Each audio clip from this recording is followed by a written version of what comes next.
आज की स्टोरी हमारे एक हॉन्टेड स्कूल के ऊपर है। एक ऐसा हॉन्टेड स्कूल जिसमें 4 दोस्त जब एडमिशन लेते हैं तो उनके साथ कुछ ऐसा होता है जो आपने कभी सोचा भी नहीं होगा। तो आइए शुरू करते हैं आज की स्टोरी। कबीर, मीना, रवि और नैना, ये चारों दोस्त एक ही स्कूल में और एक नए स्कूल में एडमिशन लेते हैं। नए स्कूल बड़ा अजीब लगा इन्हें। क्यों? क्योंकि जब ये उस स्कूल में एंटर करते हैं उस स्कूल की दीवारों पे कुछ निशान थे, कुछ अजीब से निशान, कुछ घसीटने के निशान तो कुछ खरोचने के निशान। जैसे दीवारों पे खरोचता है इंसान वैसे निशान जो हो जाते हैं वैसे निशान थे उस स्कूल के ऊपर। ये चारों दोस्त बहुत खुश थे अपनी नई लाइफ शुरू करने के लिए। और ये जब स्कूल में एंटर करते हैं, एक्चुअली बचपन से ये सारे दोस्त साथ में ही रहते थे और साथ में ही हंसते थे, खेलते थे और जो भी करते थे साथ में ही करते थे। जब 2 दोस्तों ने सोचा कि उन्हें नए स्कूल में एडमिशन लेना चाहिए जिसकी फीस भी कम है और जिसका नाम भी आजकल बहुत ज़्यादा हो रहा है, तो बाकी के 2 दोस्तों ने भी उसी स्कूल में एडमिशन लेने का सोचा और ये चारों एक नए स्कूल में आ गए। इस नए स्कूल के बारे में कई कहानियाँ थीं। कुछ कहानियाँ ये कहती थीं ये स्कूल पहले एक मेंटल असाइलम था जो जल गया और फिर बाद में उसे रिफर्निश्ड करके स्कूल बनाया गया। लेकिन क्या ये सारी कहानियाँ सच हैं या झूठ, आइए जानते हैं। और मीरा, कबीर, नैना, इन लोगों के साथ क्या हुआ ये भी हम जानेंगे। तो आइए शुरू करते हैं आज की स्टोरी। तो स्कूल में घुसते ही साथ उन्हें अजीब अजीब सा महसूस होता था। शाम होते ही उस स्कूल से अजीब अजीब आवाज़ें शुरू हो जाती थी। जो क्लासरूम खाली होते थे उनमें से सामान गिरना भी शुरू हो गया था। ये सारी चीज़ें वो चारों दोस्त अच्छे से नोटिस करते हैं और समझ जाते हैं कि इस स्कूल में कुछ ना कुछ तो गड़बड़ ज़रूर है और उस गड़बड़ का पता ये लोग लगा के ही रहेंगे। तो ये लोग क्या करते हैं, स्कूल को पूरा एक्सप्लोर करने लग जाते हैं और देखते हैं हर एक चीज़। एक दिन नैना एक लाइब्रेरी में बैठी थी, स्कूल की लाइब्रेरी थी।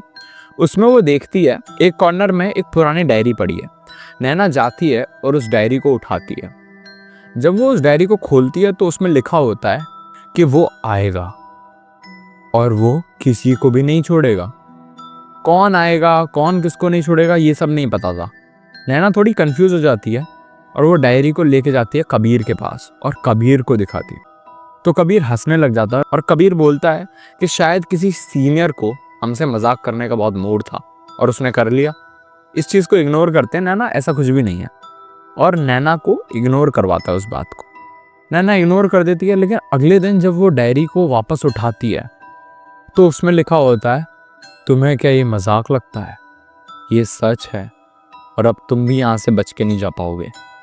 ऐसा लिखा था उस डायरी में कि तुम भी यहाँ से बच के नहीं जा पाओगे और ये मजाक नहीं है। ये सब जैसे ही वो कबीर को दिखाती है दोबारा और बाकी सारे दोस्तों को भी, सबका चेहरा लटक जाता है और सब मायूस हो जाते हैं, जैसे कि कुछ ना कुछ बहुत गलत होने वाला हो। एक रात आरव और कबीर प्लान बनाते हैं कि वो स्कूल में एंटर करेंगे और पता लगाएंगे कि ये सब चल क्या रहा है और प्रिंसिपल ऑफिस में जाएंगे। जैसे ही आरव और कबीर स्कूल में एंटर करते हैं तो वहाँ का माहौल काफ़ी ज़्यादा डरावना था, जिससे कि उन्हें डर लग रहा था। डरते डरते वो एंटर करते हैं और एक दूसरे के साथ ही थे। दोनों ने प्रॉमिस किया था कि वो एक दूसरे से दूर नहीं जाएंगे, काफ़ी ज़्यादा डरे हुए थे। जैसे ही वो प्रिंसिपल ऑफिस के पास जाते हैं तो वहाँ पे एक कुर्सी जो प्रिंसिपल ऑफिस के बाहर रखी थी वो हिलने लग जाती है। ये उसे देख के बहुत डर जाते हैं और ये पीछे को हटते हैं। जैसे जैसे ये पीछे हट रहे थे तो सामने वाली लॉबी में से एक छोटा बच्चा दौड़ के गया इनके सामने। जैसे ही वो इनके सामने दौड़ के गया, ये बहुत बुरी तरीके से डरे और पीछे भागने लगे। डर के मारे ये बहुत तेज़ भागे और स्कूल से बाहर निकलने का सोचा इन लोगों ने। जैसे ही ये स्कूल के गेट तक पहुँचे वो मेन गेट बंद हो गया और मेन गेट के बंद होते ही ये उस गेट को ज़ोर ज़ोर से खटखटाने लगे। तभी उस बच्चे के हंसने की आवाज़ आने लगी। जैसे जैसे ही उस गेट को तेज़ तेज़ बजाते जाते उस बच्चे की आवाज़ तेज़ होती जाती, जैसे कि वो बच्चा इनकी तरफ आ रहा हो। इन लोगों ने सोचा कि ये दूसरे क्लासरूम के पास जाएंगे और उसका कांच फोड़ के वहाँ से निकल जाएंगे। तो इन दोनों ने ऐसा ही किया। कबीर और आरव साइड वाली क्लास में जाने के बाद उन्होंने उसका कांच फोड़ा और उसकी खिड़की में से कूद गए। फर्स्ट फ्लोर से जब ये कूदे तो इन्हें थोड़ी बहुत चोट आई, लेकिन ये आराम से बाहर निकल गए क्योंकि प्रिंसिपल ऑफिस फर्स्ट फ्लोर पर था। जैसे ये बाहर निकले इन लोगों ने एक दूसरे को वादा किया कि इस रात के बारे में ये किसी को नहीं बताएंगे। लेकिन कबीर के दिमाग में कुछ और चल रहा था, क्योंकि कबीर जब उस क्लासरूम से कूद रहा था, आरफ पहले कूद चुका था, उसके बाद कबीर कूदा था। कबीर के कान में एक आवाज़ आई थी। वो आवाज़ थी, मत जाओ, मुझे अकेला छोड़ के मत जाओ। ये आवाज़ कबीर के कान में आई थी। इसकी वजह से उसके दिमाग में बस यही चल रहा था कि ये आवाज़ किसकी थी और कौन उन्हें उस स्कूल में रात में दिखा था। अगले दिन आरफ, कबीर, मीरा और नैना स्कूल पहुंचते हैं। मीरा नोट्स लिख रही थी लाइब्रेरी में बैठ के और अपना काम कर रही थी। अचानक से वो देखती है कि उसके पीछे से एक बच्चे की हंसने की आवाज़ आती है, और वो नॉर्मल तरीके से नहीं हंस रहा था, वो क्रीपी तरीके से हंस रहा था। और मीरा जैसे ही पीछे मुड़ के देखती है तो वो देखती है कि वहाँ पे कोई भी नहीं था। तो मीरा 2 मिनट सोचती है और सोचती है कोई बच्चे मजाक कर रहे हैं उसके साथ, क्योंकि मीरा को नहीं पता था कि कल आरव और कबीर के साथ क्या हुआ है। मीरा वापस अपने नोट्स लिखने लग जाती है और उन बातों को इग्नोर करती है। जब वो नोट्स लिख रही थी तो उसे वापस बच्चों की हंसने की आवाज़ आई। जब उसे वापस उस बच्चे की हंसने की आवाज़ आई तो वो उठ के देखी लाइब्रेरी में इधर उधर, जब उसने देखा तो उसे कुछ भी नहीं मिला। वो वापस आके अपनी जगह पे बैठी और दोबारा जैसे ही उसने पेन उठाया अपना नोट्स लिखने के लिए, अचानक से एक पीछे हाथ आता है उसके गले की तरफ और फिर मीरा बेहोश हो जाती है। उसके आगे मीरा को कुछ भी याद नहीं। जब बाकी दोस्तों को ये सब पता चलता है कि मीरा गायब हो गई है और मीरा मिल नहीं रही है, तो प्रिंसिपल ऑफिस जाते हैं और प्रिंसिपल को बताते हैं। प्रिंसिपल ऐसे एक्ट करता है जैसे कि उसको पहले से पता था कि ये सब होने वाला है और उनकी बातों को इग्नोर करता है। फिर वो बोलते हैं कि आप सर कुछ एक्शन लीजिए। तो प्रिंसिपल उठता है और कहता है ठीक है, मैं ढूंढवाता हूँ, और उन लोगों को भेज देता है उनकी क्लास में। प्रिंसिपल फिर उनके पेरेंट्स को बता देता है कि आपकी बच्ची मिसिंग है और मिल नहीं रही है। मीरा के पेरेंट्स स्कूल आ जाते हैं और बहुत ज़्यादा टेंशन में होते हैं। वो परेशान होते हैं कि उनकी बेटी कहाँ चली गई। अगले दिन मीरा वापस मिलती है और वो मिलती है स्कूल के स्टोर रूम में। जैसे उन सारे दोस्तों को पता लगता है कि मीरा स्टोर रूम में है तो उसके पास पहुंचते तो मीरा जोर जोर से रोने लग जाती है और सिर्फ एक ही बात बोलती है कि वो आने वाला है, हमें यहाँ से जाना होगा, वो आने वाला है। और सब उसकी बात समझ नहीं पाते, लेकिन प्रिंसिपल ये बात सुनते ही वो टेंशन में आ जाता है और वहाँ से चला जाता है। शायद प्रिंसिपल को कुछ ऐसा पता था जो इन सब लोगों को नहीं पता था। शायद प्रिंसिपल को पता था कि कौन आने वाला है। जब नैना मीरा की ऐसी हालत देखती है तो वो भाग के जाती है उस लाइब्रेरी में, उस डायरी को उठा के पढ़ने लग जाती है, क्योंकि उसे ज़रूर पता था कि इस डायरी में से ही क्लू मिलेगा कि कौन आने वाला है। नैना धीरे धीरे करके डायरी के सारे पेजेस पढ़ती है और उसे एक चीज़ पता चलती है कि उनके स्कूल में एक बेसमेंट भी है। वो बेसमेंट को ढूंढने लग जाती है और कबीर भी उसकी मदद करता है। कबीर और नैना बेसमेंट को ढूंढते हैं और जब उन्हें बेसमेंट मिलता है तो बाकी दोनों दोस्त भी आने के लिए तैयार हो जाते हैं। लेकिन मीरा की इसी हालत में उसको साथ में ले जाना सेफ नहीं था, इसलिए कबीर आरफ को बोलता है कि वो मीरा के साथ ऊपर ही रुके। वो और नैना नीचे जाएंगे बेसमेंट में और अगर कुछ होगा तो वो आवाज़ देके आरव और मीरा को भी बुला लेंगे। आरव ऐसा ही करता है, वो मीरा के साथ ऊपर रुकता है और कबीर और नैना उस बेसमेंट के अंदर जाते हैं। जब कबीर और नैना उस बेसमेंट के अंदर जाते हैं तो वो देखते हैं कि वहाँ का माहौल बहुत ज़्यादा ख़राब है, काफ़ी अंधेरा है। एक छोटा सा बल्ब है जो जल रहा है और वो पूरे बेसमेंट को रोशनी भी नहीं दे पा रहा अच्छे से, थोड़ी सी पर्टिकुलरली जगह पे रोशनी दे पा रहा है, और वो जगह है ब्लैक बोर्ड। एक ब्लैक बोर्ड लगा हुआ है वहाँ पे, जैसे कि वो भी एक पहले क्लास हो। उस ब्लैक बोर्ड पे लिखा हुआ है, तुम्हारा ही इंतज़ार था मुझे, ऐसा उस ब्लैक बोर्ड पे लिखा था। ये जब वो चीज़ पढ़ते हैं तो वो समझ नहीं पाते, और उस ब्लैक बोर्ड के कोने में ये भी लिखा था, बचाओ। अब उन्हें कुछ भी समझ नहीं आता है, वो इधर उधर उस जगह को देखते हैं। वो जगह बहुत गली हुई थी, वहाँ की जो सारी लकड़ियाँ थी उस पर जंग लग गई थी क्योंकि लोहे के बेंचेस पड़े हुए थे। वहाँ पे कूड़ा और सामान वामान भी पड़ा हुआ था कुछ पुराना, यही सब सामान था वहाँ पे। वहाँ पे एक चेयर भी थी, जिस चेयर पे एक स्कूल की यूनिफॉर्म पड़ी हुई थी जिस पे खून लगा हुआ था। ये देखते ही नैना और कबीर समझ जाते हैं कि ज़रूर यहाँ पे कुछ है और यहाँ पे किसी बच्चे की मौत हुई है। इस चीज़ से वो आरफ और मीरा को भी आवाज़ देके नीचे बुला लेते हैं। आरव और मीरा जब उस चीज़ को देखते हैं तो वो भी काफ़ी ज़्यादा शॉक हो जाते हैं और वो सोचते हैं कि ज़रूर यहाँ पे कोई ना कोई क्राइम हुआ है या किसी न किसी ने क्राइम किया है जिससे कि ये बेसमेंट बंद करके इसके बारे में किसी को पता भी नहीं है। अब वो इधर उधर जब चीज़ें देख रहे थे तो अचानक से उन्हें एक परछाई दिखती है जो एक कोने में खड़ी हुई थी, और उस परछाई को देखते देखते ये उसके पास बढ़ते हैं और आवाज़ देते हैं। जब कबीर आवाज़ देता है और बोलता है, कौन है वहाँ पे, बाहर आओ, ऐसे करके आवाज़ देके उसे बुलाता है, लेकिन वो इंसान कुछ भी जवाब नहीं देता। फिर वो दोबारा आवाज़ देता है कि बाहर आओ वहाँ से, तो वहाँ की परछाई तेजी से भागती है आगे की तरफ और भागते भागते गायब हो जाती है। ये चीज़ देख के बहुत ज़्यादा डर जाते हैं वो, क्योंकि कोने में सिर्फ दीवार थी और कुछ भी नहीं था। दीवार के आर पार कोई चीज़ कैसे जा सकती है उन्हें नहीं आया समझ में। और जब वो थोड़ा साइड में देखते हैं तो वहाँ पे एक उन्हें पुराना स्केच दिखता है। वो उस चीज़ से डर के पीछे को उठते हैं और भागते हैं। बेसमेंट से जैसे ही वो बाहर निकलने के लिए जाते हैं तो बेसमेंट का दरवाज़ा बंद हो जाता है और नीचे से किसी के पढ़ाने की आवाज़ आ रही थी, जैसे कि कोई टीचर पढ़ा रहा हो ब्लैक बोर्ड पे। उन लोगों में हिम्मत नहीं थी कि वो नीचे जाके उस ब्लैक बोर्ड के सामने कौन खड़ा है ये देख पाएँ, इसलिए वो आपस में बात करते हैं, कहते हैं कि इस गेट को कैसे भी हमें जल्दी खोलना पड़ेगा। कबीर एक पास में खड़ा हुआ लकड़ी का पीस उठाता है और उसे गेट पे ज़ोर ज़ोर से मारना शुरू करता है, और जैसे ही वो तेज़ी से 3-4 बार मारता है, चौथी बार में वो गेट का लॉक टूट जाता है और वो गेट से बाहर निकल जाते हैं। जब वो बाहर निकलते हैं तो वो सोचते हैं कि उस बेसमेंट में कौन पढ़ा रहा था। उन्हें किसी की आवाज़ जानी पहचानी लग रही थी, लेकिन उन्हें समझ में नहीं आता है कि वो पढ़ा कौन रहा था। लेकिन मीरा के दिमाग में वो आवाज़ क्लियरली समझ में आ जाती है कि वो कौन था। जैसे ही वो सब उस बेसमेंट के बाहर निकलते हैं, वो सारे के सारे दोस्त अपने घर चले जाते हैं। अगले दिन वापस आते हैं और स्कूल में डरे डरे घूम रहे थे। उनके बाकी के क्लासमेट्स को भी समझ में नहीं आ रहा था कि ऐसा क्यों हो रहा है, वो सारे के सारे लोग डरे हुए क्यों हैं। नैना लंच ब्रेक में वापस लाइब्रेरी जाती है और उस डायरी को आगे पढ़ना शुरू करती है।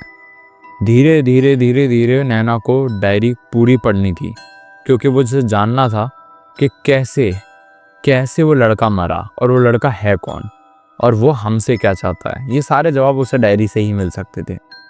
तो उसे समझ में आ गया कि उसे डायरी पूरी पढ़नी पड़ेगी। नैना ने पूरी डायरी पढ़ी और नैना को एक चीज़ पता लगी कि एक वीर नाम का लड़का मरा है और उसको किसी और ने नहीं, प्रिंसिपल ने ही मारा है। प्रिंसिपल ने उसे इसलिए मारा क्योंकि वीर ने एक दिन प्रिंसिपल ऑफिस में हुई प्रिंसिपल की बातें सुन ली थी, जिसमें प्रिंसिपल कुछ लड़कियों के साथ गलत काम करता था, उन्हें ब्लैकमेल करके, और ये वीर दूसरों को ना बता दे, इस वजह से वीर को प्रिंसिपल ने मार दिया और उसी बेसमेंट में मारा जिसमें से अभी ये सारे लोग होके आए थे। नैना डरी हुई ये बात कबीर और आरव और मीरा को बताती है। इन तीनों को जब ये बात पता चलती है तो इन्हें समझ नहीं आता और ये डायरी को चेक करते हैं। डायरी में यही सब लिखा था। अब वो सब कंफ्यूज हो जाते हैं कि अगर डायरी में ये सब लिखा है तो वीर मर कैसे गया, और डायरी में लिखा है तो ये किसने लिखा है। ये सारे सोचते हैं। तब इनकी समझ में आता है कि लिखने के तरीके से इन्हें पता चलता है कि वीर जल्दबाजी में ये सब लिख रहा है, जिससे कि अगर किसी को ये डायरी मिलती है तो वीर के बारे में उन्हें पता लग पाए और ये प्रिंसिपल का जो सच है ये सबके सामने आ पाए। तो बस वो समझ जाते हैं कि वीर ने मरने से पहले जल्दबाजी में ये डायरी लिखी होगी और फिर इसे लाइब्रेरी में छुपा दिया होगा, क्योंकि लाइब्रेरी में इतनी सारी बुक्स हैं तो प्रिंसिपल क्या कोई भी नहीं पकड़ पाता कि ये बुक अजीब है। प्रिंसिपल वीर को तो मार देता है, लेकिन इन चारों दोस्तों की बातें उसको नहीं पता थी। ये चारों दोस्त उस बेसमेंट में जाते हैं और चेक करते हैं। उन्हें इस बार बेसमेंट में कुछ भी नहीं मिलता और वो वापस आ जाते हैं। वापस आने के बाद वो अपने घर चले जाते हैं और 2-3 दिन तक कुछ भी नहीं होता। 2-3 दिन तक छुट्टी थी, इस वजह से वो अपने घर पे ही रहते हैं, और जब स्कूल वापस खुलते हैं तो वो वापस स्कूल में जाते हैं। स्कूल में जाने के बाद वो सोचते हैं कि सब चीज़ें नॉर्मल हैं और उन्हें इस चीज़ में घुसना नहीं चाहिए, क्योंकि अगर ज़्यादा वो घुसे तो उनकी जान को भी खतरा हो सकता है। इस वजह से वो अपनी रेगुलर क्लासेस लेते हैं, लंच करते हैं, और 1 हफ्ते तक यही सब चलता है। वो नॉर्मली अपने दिन काट रहे थे। एक दिन मीरा वापस से गायब हो जाती है और मीरा के घर वालों का फ़ोन आता है इन्हीं तीनों दोस्तों पे कि शायद वो इनके घर गई है, क्योंकि वो मीरा अपने घर से गायब हुई थी रात के 8 बजे करीब। ये तीनों दोस्त समझ जाते हैं और ये वापस से स्कूल जाते हैं, क्योंकि इन्हें पता था कि मीरा इन्हें वहीं मिलेगी। जब ये स्कूल में मीरा को देखते हैं, उसी स्टोर रूम में मिलती है, उसी स्टोर रूम में जिसमें वो पिछली बार पाई गई थी। स्टोर रूम में जब वो मीरा पे पानी छिड़कते हैं और नैना मीरा को उठाती है, तो वो यही बात बोलती है कि मेरे को नहीं पता था, शायद किसी ने मेरे ऊपर कब्जा कर लिया था और मैं अपने आप यहाँ पे आ गई। मुझे नहीं पता है कि मैं कैसे यहाँ आई, मैं तो बस घर पे लेटी हुई थी। जैसे ही ये सारे दोस्त ये चीज़ जानते हैं कि मीरा को पोजेस कर लिया गया है, वो सोचते हैं कि उन्हें किसी भी हालत में वीर की सच्चाई लोगों तक बतानी पड़ेगी या वीर को मुक्ति दिलानी होगी। यही सब सोच के ये लोग बेसमेंट में जाते हैं उसी रात और वीर को ढूंढने लग जाते हैं, मतलब वीर का स्केलेटन या कुछ भी जो पड़ा हो। ये देखते हैं कि एक दीवार पे एक अलग तरीके से नया पेंट हुआ था, तो हो सकता है कि इस दीवार के अंदर ही वीर को दफना दिया हो और उस पर पेंट कर दिया हो। ये उस दीवार को खोदने लग जाते हैं।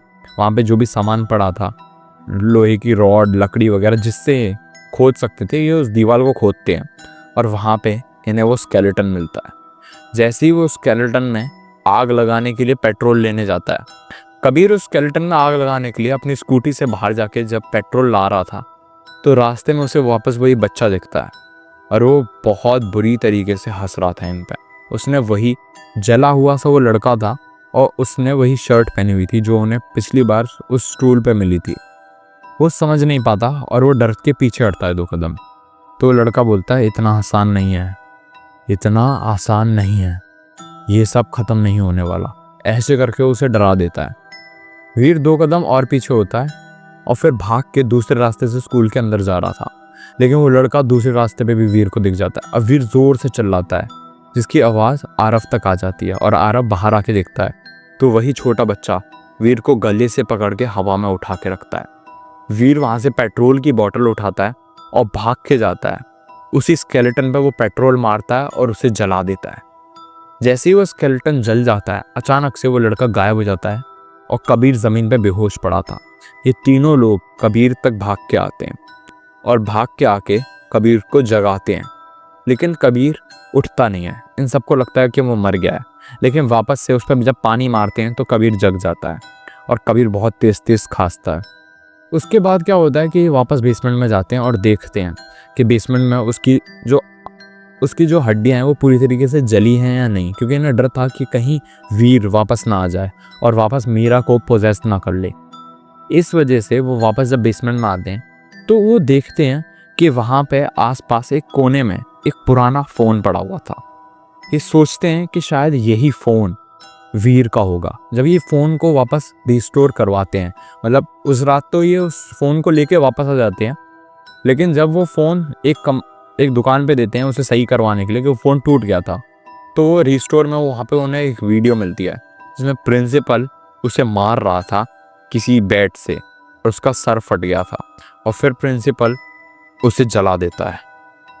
उस वीडियो में प्रॉपर सबूत था उस प्रिंसिपल का। जब वो चीज़ वो देखते हैं तो ये चीज़ वो अपने फादर और पेरेंट्स को बताते हैं। वो पेरेंट्स उस वीडियो फुटेज को पुलिस तक ले जाते हैं और प्रिंसिपल को पकड़ा जाता है। प्रिंसिपल अरेस्ट हो जाता है और स्कूल में ये सारी बात फैल जाती है। उस स्कूल की काफ़ी ज़्यादा बदनामी होती है और अब कोई भी उस स्कूल में अपने बच्चे नहीं भेजना चाहते थे। धीरे धीरे वो स्कूल में से लोग विड्रॉ करते हैं अपने बच्चों का एडमिशन और वो स्कूल बंद हो जाता है। तो आज की स्टोरी बस इतनी ही। अगर आपको आज की स्टोरी अच्छी लगी तो वीडियो को कीजिए लाइक, चैनल को कीजिए सब्सक्राइब, क्योंकि मैं डेली वीडियोस लाता हूँ। और हाँ, कभी कोई गैप हो जाता है वीडियोस में, लेकिन मैं रेगुलर वीडियोस लाता हूँ। इसलिए अगर आपको हॉरर वीडियोस पसंद है तो चैनल को सब्सक्राइब कर दीजिए और किसी भी अपने दोस्त को, जो स्कूल का दोस्त होगा, उसको वीडियो शेयर कीजिए। अगर आपके पास कोई भी स्टोरी हो तो कमेंट में मेरे को अपनी स्टोरी भेजिए। मैं आपकी स्टोरी ज़रूर व्यूअर्स तक लाऊंगा, या डिस्क्रिप्शन में दिए गए ईमेल पे भी आप अपनी स्टोरी मुझे भेज सकते हैं। Thanks for watching. और वीर के साथ जो हुआ, क्या वो सही हुआ? आपके हिसाब से जो प्रिंसिपल ने किया वो सही किया? मेरे हिसाब से प्रिंसिपल ने खुद को बचाने के लिए तो सही किया, बट वीर के साथ जो हुआ वो बहुत गलत। आप क्या सोचते हैं इस बारे में? ये कमेंट सेक्शन में बताइए। Thanks for watching.